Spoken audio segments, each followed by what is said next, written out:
할렐루야, 날마다 새벽 만나러 여러분을 찾아가는 만나교회 김태광 목사입니다. 오늘도 하나님의 크신 사랑과 은총이 함께 하시길 소망합니다. 오늘 우리에게 주시는 말씀은 사도행전 20장 22절로부터 24절의 말씀입니다.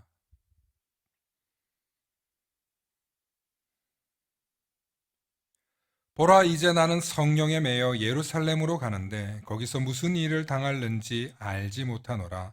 오직 성령이 각 성에서 내게 증언하여 결박과 환난이 나를 기다린다 하시나, 내가 달려갈 길과 주 예수께 받은 사명 곧 하나님의 은혜의 복음을 증언하는 일을 마치려 하면은 나의 생명조차 조금도 귀한 것으로 여기지 아니하노라. 아멘.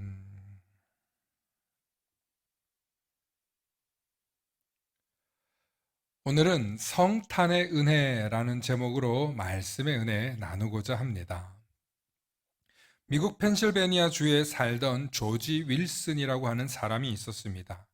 그는 명문가의 자제였지만 친구들과 어울려 수차례 강도짓을 하다 경찰에 붙잡혔습니다.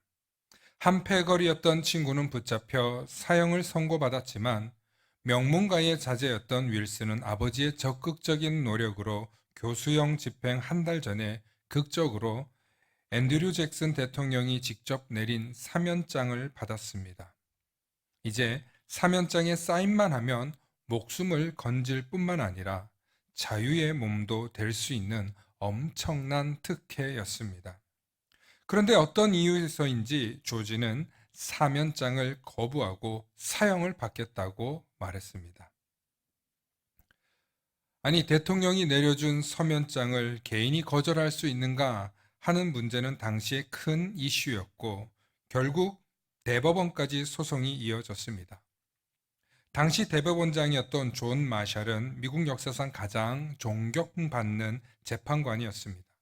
그리고 모두가 그의 최종 판결을 기다렸습니다. 그리고 대법원장은 최종 판결을 내립니다. 아무리 대통령의 사면이 내려진다 해도 대상자가 받아들여지지 않으면 집행을 완료할 수 없다 하여 결국 조지 윌슨은 아버지의 노력과 대통령이 직접 내린 사면장을 거부하고 교수형에 처해지고 말았습니다. 사인만 하면 사형은 면할 수 있고 심지어 자유의 몸이 될 수 있었는데도 그가 왜 그런 결정을 내렸는지 아무도 알지 못합니다. 비록 그가 엄청난 죄인이었지만 많은 사람들은 그의 결정에 궁금해 하였습니다. 이번 주간은 예수님께서 이 땅에 오심을 기뻐하는 성탄의 절기입니다. 모든 사람들이 성탄절을 기뻐하고 즐거워하는 이유는 바로 이 땅에 구원자이신 예수 그리스도를 믿기만 하면 죄에서 사함을 받고 구원을 얻을 수 있다는 그 놀라운 소식, 복음 때문입니다. 그래서 세상의 모든 사람들은 믿기만 하면 누구든지 구원을 얻을 수 있게 해주신 하나님의 은혜, 예수 그리스도의 탄생을 기뻐하고 즐거워하는 것입니다.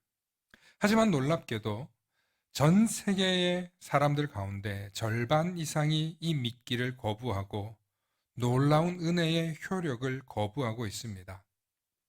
마치 조지 윌슨처럼 사인만 하면 사형은 면할 수 있음에도 불구하고 거부하는 사람들이 있다는 것입니다. 그 중에 너무 쉬운 것 같아 우습게 보는 사람들도 있는 것 같고, 또 세상 쾌락이 좋아 다음으로 미루는 사람들도 있습니다. 하지만 믿음의 결단은 결코 그렇게 쉽지 않습니다. 눈에 보이지 않는 것을 있다고 믿는 것이 더 이상 어려운 시대가 아님에도 불구하고 여전히 눈에 보이는 것만 쫓는 사람은 결코 성령의 세계와 신비를 이해할 수 없습니다. 성경은 우리가 이해할 수 있는 글로 기록되어 있지만 그 내용은 인간이 전부 이해할 수 있는 영역이 아닙니다.